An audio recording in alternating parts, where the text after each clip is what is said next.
Welcome back to Consider This. I'm Melisa, Idris with Sharaad, Kuttan. Here's what we want you to consider tonight. Now, if you caught the show yesterday, we spoke to Youth and Sports Minister Syed Saddiq about his proposal, suggestion to push for motorcycle e-hailing services. Now, will this require a major change in consumer expectations? Or is this simply a matter of leaving it up to consumers to make up their own choice, their own minds? So let's take a look at the issues that are frequently brought up when it comes to motorbike ride sharing or e-hailing.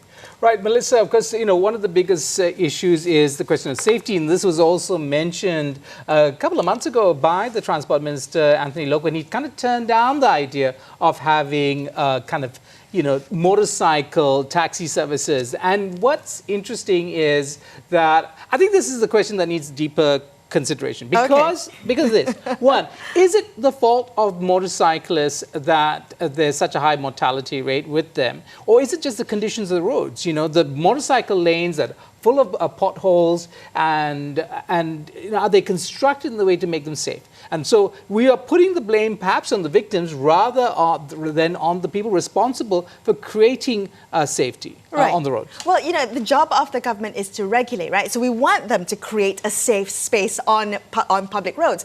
But the question is, Sharaad, yesterday on Syed Saddiq's Twitter poll, there was an overwhelming, I guess, support for, providing this kind of motorcycle e-hailing service as part of a gig economy, as a kind of a solution to unemployment, or as a way to top up your income.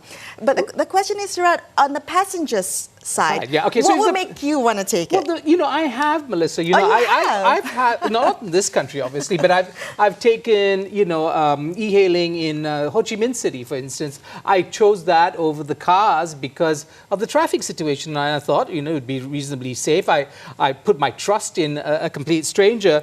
But I also know that there are initiatives, Melissa, around the world, where, especially in countries where this is really a common mode of transport. So across the African continent, there's, these things are called boda boda or okada in Nigeria. They're a popular mode of transport.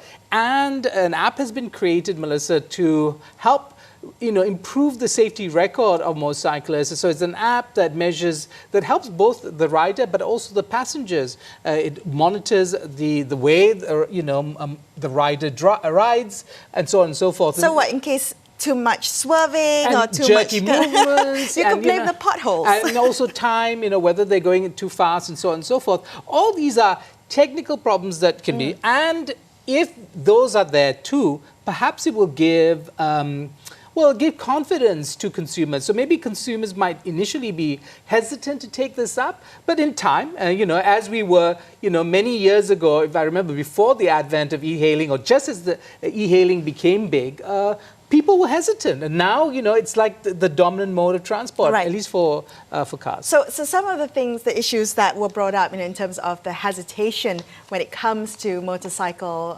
ride sharing or e-hailing, was the question about gender violence. Could there possibly could there be an issue of close proximity? In fact, you might have to hold on to something on a motorbike, right? There's also, for me personally, would be the question of helmet hair. I wouldn't necessarily want to have helmet hair every time. But, the thing is that a gendered issue? No, that's not a gender. Men are equally concerned about helmet hair, I'm sure. But because I have a helmet head, and I think, and perhaps, people like me won't be worried about, yes. But there you have it. There's also the question of the weather. Now, if you're stuck in traffic, but you're in a car, even if there's a torrential downpour, it perhaps matters not as much as if you were on a cycle. Then we look at the inadequate infrastructure for motorcyclists, all of whom have to huddle under a bridge if a bridge is available.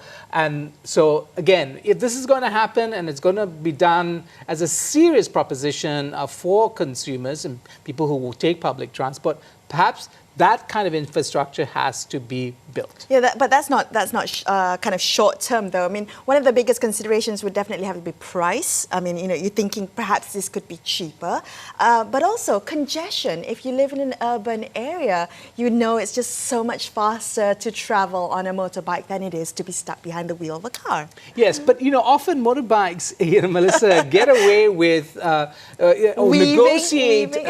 negotiate the traffic by weaving in and out. Now that's not safe, right? So again, we look at the motorcycle lanes and the provision of motorcycle lanes as a way of increasing safety and the convenience, as well as the speed in which that service is rolled out, as it were. But again, will we have to have those players who come into this segment of the market doing the pitch? They're going to have to convince consumers that this is safe, that it is, that their integrity will be intact at the end of the ride, and also that their hair will be intact. So it's a campaign, right, to change consumer behavior.